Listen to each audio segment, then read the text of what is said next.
Hey there, Sani Yusuf here once again, and today in this video we're going to talk about why it is important to learn, like like to bide your time while learning. I don't really know what I'm gonna name this particular video, but yeah, the whole idea is I want to talk about why we should never really be in a rush to grow and learn, right?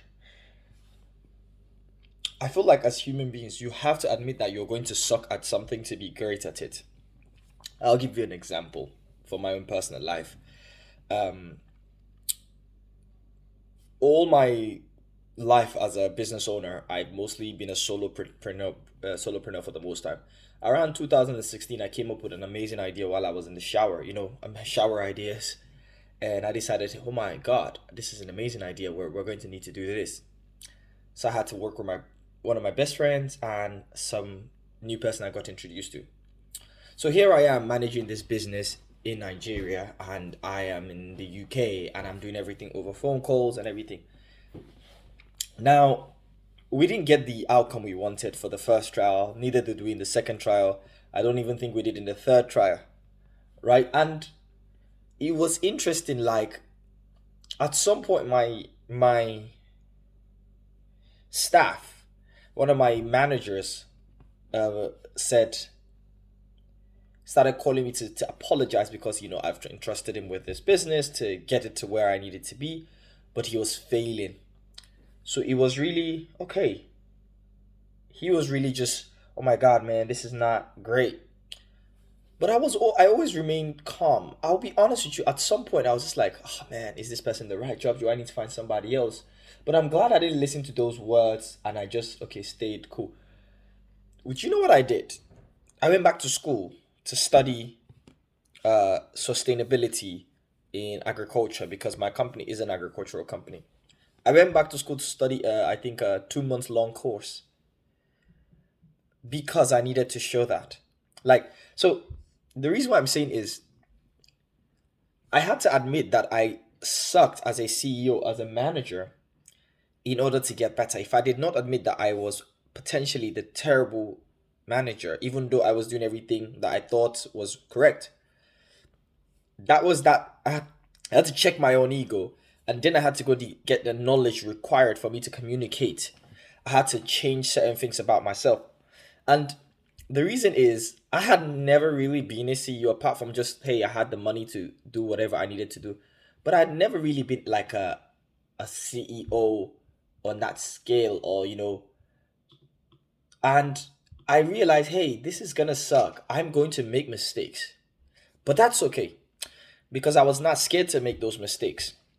When I made those mistakes, I learned from them and I recouped, right? I recovered. I had a plan of action.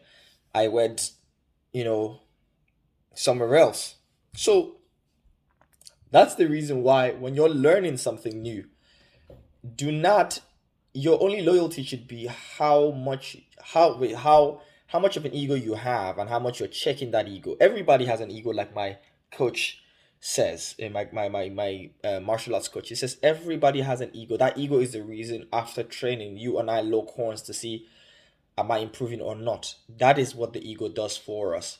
But how do you then check that ego? If you're as honest to you, like if you're honest with yourself more than anybody else, then you really, really grow. And that was evident to me because just yesterday, I do a lot of martial arts. I do go to martial arts around twice a week, and I had never ever sparred with my coach before. I had never sparred with my coach. Never ever sparred with my coach. But yesterday, I sparred with my coach, and my coach is like 102 kgs. Like he's almost double the size of me, right? And I always like to think I'm like the slim, strong guy. The guy that everybody looks at and goes, "Oh, okay, he's a little bit slim," but when they get into local with me, they realize, okay, there's a little bit.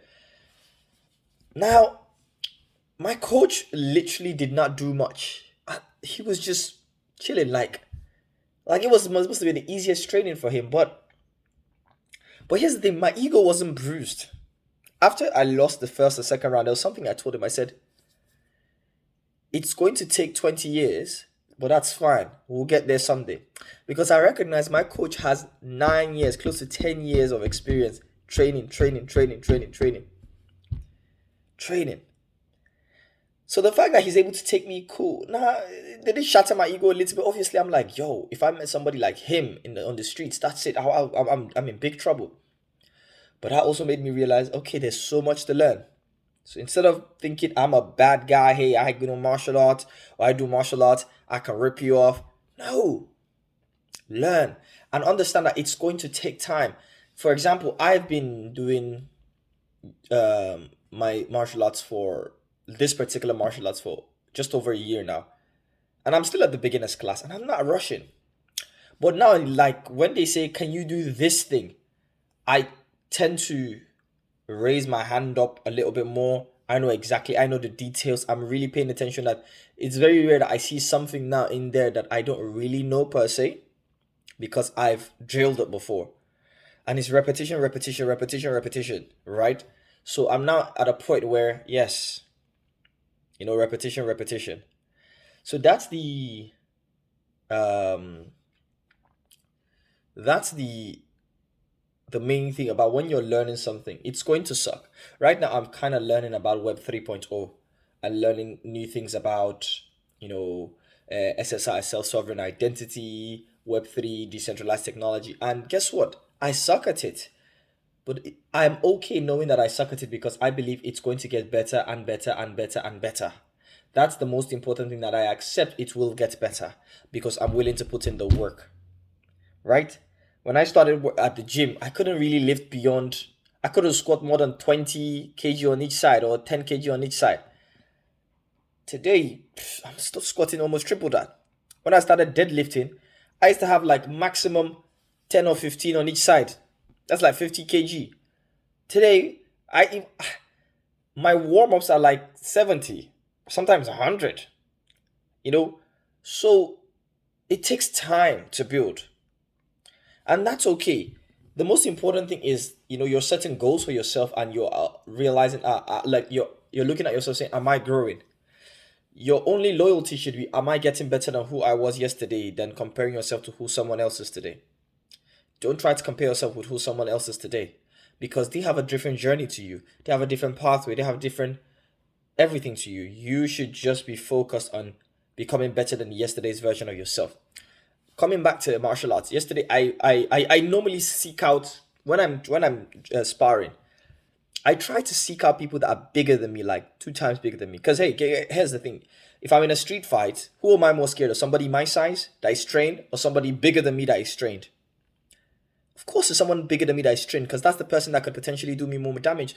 So I try to train with like people that are taller than me, 6'3", that are like, I think one time I trained with a guy that was like 94 kg.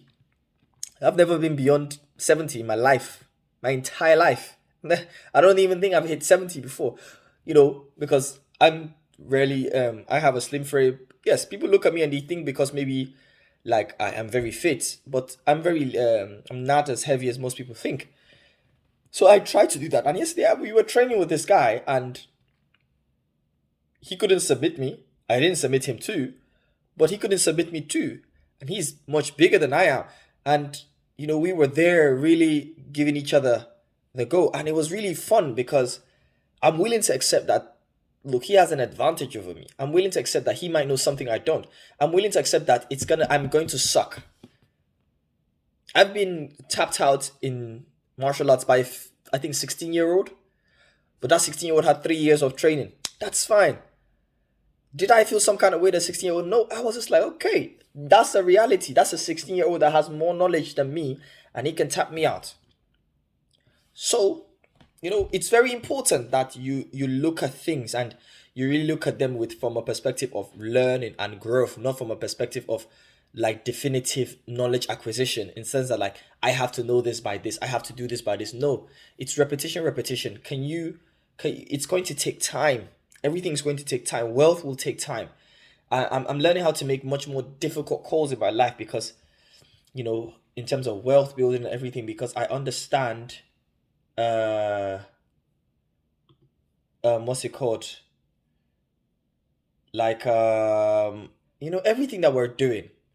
So The advice I'm going to give you is bide your time in learning things.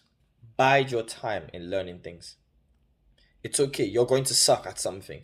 You're at a new job, you don't really understand the systems, that's fine. You're at a new um martial arts, you're really going to suck, everybody's laughing at you, that's fine. You're that new person at training, nobody knows what you're doing, that's fine. If there's one thing, be a patient goat climbing the top of the mountain. Be a patient goat. You're gonna fall somewhere, the goats at the top are gonna laugh at you, but one day when you get to the top, they cannot say nothing. It doesn't matter how long it takes you to get there, as long as you get there, you have a right to stay right there. I don't look at any room I'm in and be like, oh, Stockholm, not Stockholm syndrome, imposter syndrome, or whatever people call it. No, no, no. Most rooms that I'm in, I had a right to be there because I worked hard. If I do not feel like I worked hard to be in that room, you're gonna hear me just go silent because I know I need to bide my time to prove to everybody else.